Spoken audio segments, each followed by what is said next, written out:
Hey everybody, welcome into the Thinking Crypto podcast. I'm your host, Tony Edward. On your way in, please hit that subscribe button as well as the thumbs up button and leave a comment below. If you're listening on a podcast platform such as Spotify or Apple, please leave a 5-star rating and review.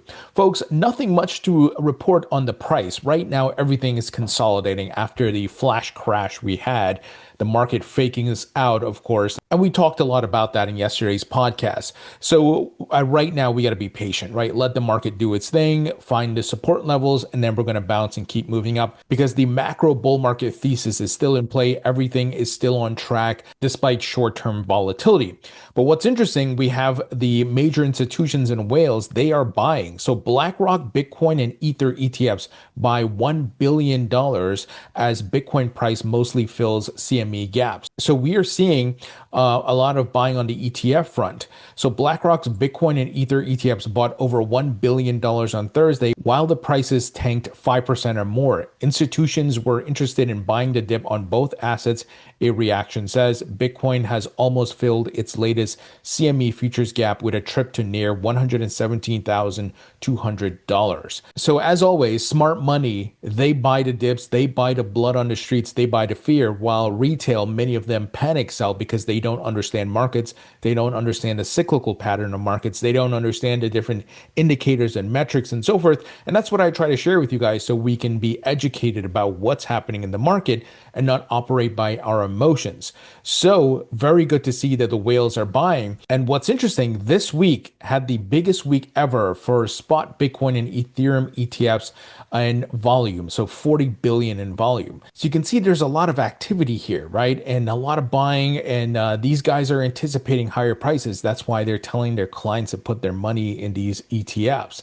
And look at this, Tether minted $1 billion USDT today. How many times have we seen this, right? The same story here, that when you have these market corrections, all of a sudden massive amounts of stablecoin liquidity is minted, and then that goes into the market to buy the dip. So again, guys, if you've been a subscriber even for just the past year on this podcast, how many times have I highlighted 3 billion, 4 billion of USDT minted, and then you'll see maybe a week or two later, the market starts rallying, right? It's like clockwork here. So everything is still intact, so don't panic and just be patient. Now, speaking of ETFs, Grayscale files an S1 for a Dogecoin ETF. So now they're not the first. Bitwise, if I'm not mistaken, they had filed for a Doge ETF, but Grayscale is joining the party. So Doge, while I don't personally invest in it, I have a little bit of it just for fun, but I don't have a major bag or anything like that. And I'm not a major fan of meme coins, but I will say that certain meme coins like Doge have a strong community, a strong brand, and certain merchants accept Doge coins. So this has network effects. There's a big community, the brand, and adoption. So I can't fade it. You know what I mean? I got to say, okay, look, it's not for me, but it is part of the market. Hell, it is in the top 10 by market cap, right?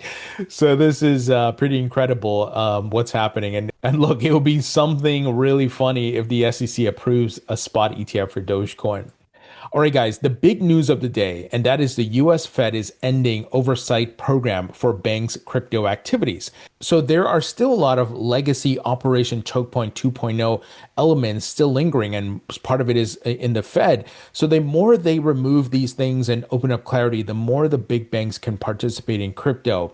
So the Federal Reserve said it would sunset a program specifically to monitor banks' digital asset activities and would integrate them back into its standard supervisory process.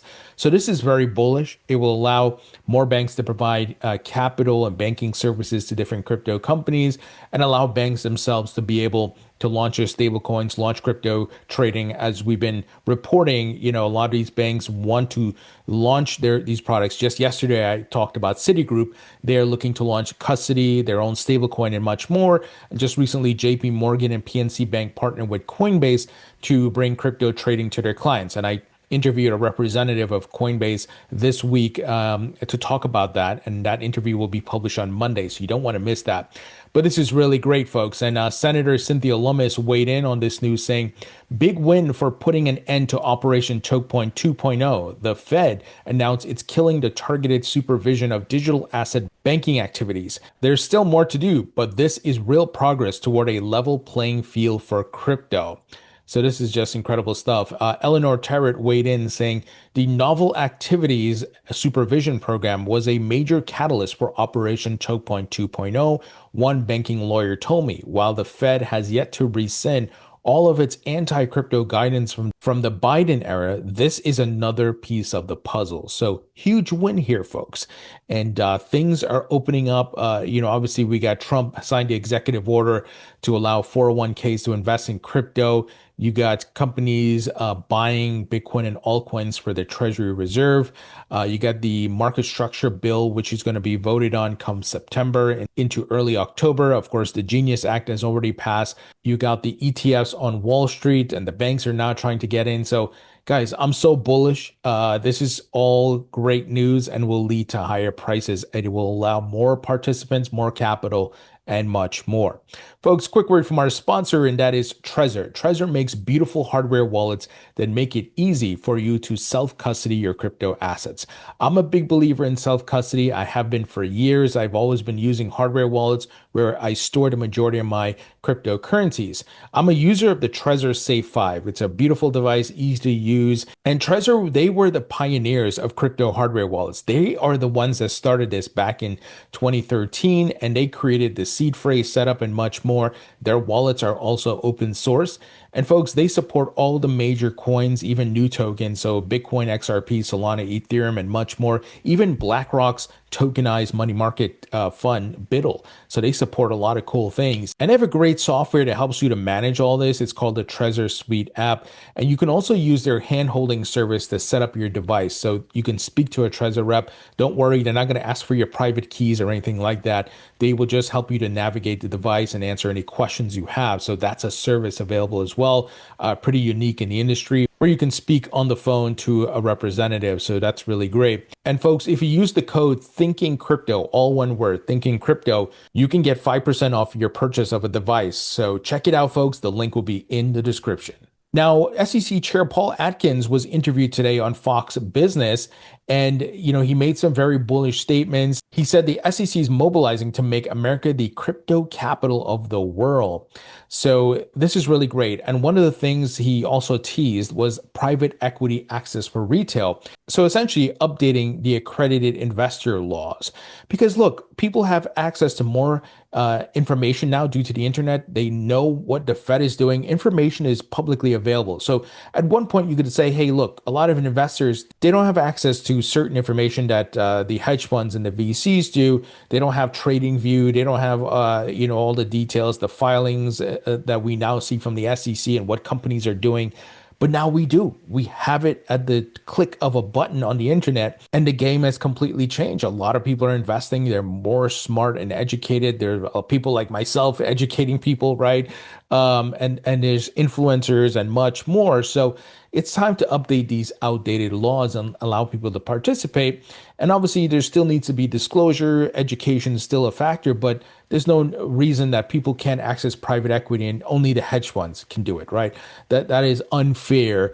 So I think with tokenization as well, it's really going to open this up to the world, not just people in the United States. Because if you can tokenize equity in a private company, of course, you can then distribute that globally because of the blockchain, verifiable, instant settlement, all that jazz, right? So this is really great and very bullish. And I think we're about to see the markets change forever because of blockchain and tokenization. So I'm trying to get Paul on the podcast to talk about all these things and much more. So stay tuned. I'll try to see if I can get him sooner than later.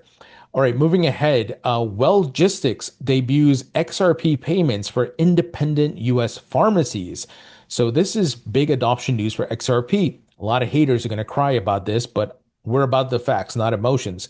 Thousands of U.S. pharmacies can now settle prescription drug payments in cryptocurrency through a new blockchain-based system running on Ripple's XRP ledger. The system was developed by Wellgistics Health, a prescription drug distributor and digital prescription routing provider for more than 6,500 pharmacies in partnership with the pharmaceutical software firm RxERP. According to the companies, the system enables pharmacies to pay for products and move funds while recording all payments on the XRP ledger and offering an alternative to traditional banking transfers for wholesale drug purchases. Here's a quote: independent pharmacy owners are far more forward thinking than many realize, Wellgistics CEO Brian Norton said. They see the power of blockchain and understand how transformative this will be as it scales across the industry. Wellgistics says the system meets healthcare and financial rules, including HIPAA privacy requirements and anti money laundering laws. This is huge. Huge adoption news. If you are an XRP holder, this should make you very happy because I've often talked about the token itself doesn't need to be used directly, but if there's adoption of the blockchain network, you have Metcalfe's law and Reed's law playing out here, and go study those principles because the more participants that come in a network, the more users, the more valuable that network becomes. This applies to social networks and to telephone communications networks. That's where these laws originated from. And the fact of, if you look at crowdsourcing, right, and what people coming together can do, whether that be digitally or in person or whatever it may be, there's value there created, right? There's power there. So that is what's happening. The more people building on the XRP ledger, the more transactions, the more valuable it becomes. And of course, as they're using the network, they're burning the token as well. The same thing applies to all other blockchains, Ethereum, Cardano, whatever it may be. So this is why it's a race now for these blockchains to be able to get as much building on their platform, because that's where the utility can kick in and drive a lot of value. Now, some people run with this utility narrative to the moon, where it's like utility surpasses everything. And that's not the case. Markets, regardless of how a company is doing and the utility and adoption, they still run by their liquidity cycle. We've seen it: quantitative easing, quantitative tightening, rate cuts, rate hikes, right? So you just look at the stock market, it experiences downturns, it experiences bear markets. So be careful. I know I talk about utility, but you got to balance it with the macro. And this is what a lot of people don't understand because they don't understand markets, but I'm trying to share that knowledge with you. But utility is important for the value of the network, but it is all still moving according to liquidity. So huge news for the Ripple XRP ledger here and for XRP holders. Moving ahead, Trump-linked American Bitcoin seeks Asia acquisitions to boost Bitcoin holdings.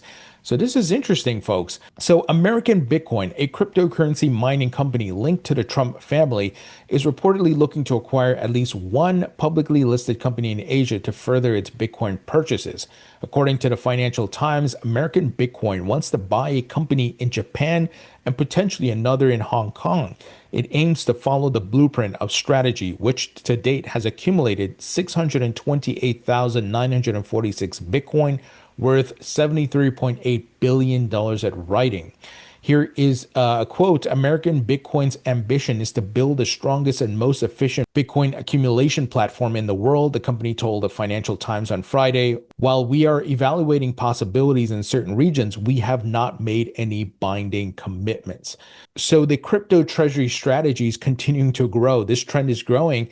And it's not just in the United States, it's globally. But this, I think, is the first company that is saying, we're going to go internationally, acquire companies and kind of position our pillars, put our stake in the ground internationally and buy Bitcoin through those companies. So this is fascinating. And, Trump's kids are, of course, I think the ones, working on this, but incredible stuff. But one of the things I've been, cautioning people about, there's a bit of a bubble forming here. And I'm not saying American Bitcoin's going to crash and everything's going to collapse. No. But I do believe some of these companies are going to go down because they're going to be using too much leverage. They're going to be mismanaged. And, a lot of people are trying to jump on this train and they may not understand the volatility that comes with this market. And that when the bear market rolls around, this could be the big collapse and flush out. I'm not saying I want that to happen. I'm just a student of history and the financial markets. And we've seen this time and time again, right? When you have excessive leverage being used like this, it's a problem. I've been on record saying if a company takes some of its cash on its balance sheet, let's say it holds $1 billion in cash, and they take 20% of that and they go buy Bitcoin, ETH, or whatever, that's not a big risk. But when you go raise billions of dollars So you're going the debt route, you're raising capital and issuing debt, whatever it is, and notes and so forth. And then you go buy this asset and put it on your balance sheet. What happens when the price goes down? And the whole arbitrage has been, your stock value goes up if you hold these assets. Well, what happens when the stock market's going down because of a bear market and your assets are going down, right? And you got to pay that debt. What's going to happen, right? So again, it is a big difference with saying I'm going to take 20 to 25% of the cash on my balance sheet, buy some assets like Bitcoin, whatever, and just hold it. There's no debt involved, right? There's less risk. But then you go raise billions and you do this leverage, right, folks? So we got to be careful here. We got to watch out. And I don't hold the stock for any of these companies that are doing this. I don't hold strategy stock or whatever. It's honestly not for me. I'm just sticking to the crypto assets. I'm writing up Bitcoin, Ethereum, XRP, Solana, and others. And I'll be taking profits as we hit the key support levels and Fibonacci levels and much more. I've often said I will be sharing with you guys when I'm taking profits and what are the signals I'm seeing that is highlighting the top zone. I can't call the exact top. No one has ever done that because we don't have a crystal ball, but I can say here are the red flags, the warning signs saying, hey, things are starting to get overheated. Whales are dumping. Things like that. I'll be sharing all that information with you guys. So I hope you appreciate that. Folks, let me know what you think about this news and if you agree with me about these treasury companies. And a great way you can support me in the podcast is by subscribing to my free email newsletter. It's 100% free. I'll be putting out an update tomorrow. Also, check out my book on Amazon. It's available in paperback and digital, and my course at mycryptocourse.com. This is a comprehensive course that teaches you every aspect of crypto. So if you want to expand your knowledge about this technology and asset class, this is the course for you. It's packed with tons of value. So check it out, mycryptocourse.com. All of the links will be in the description. Folks, thank you so much for watching and listening. I appreciate you all, and I'll talk to you all later.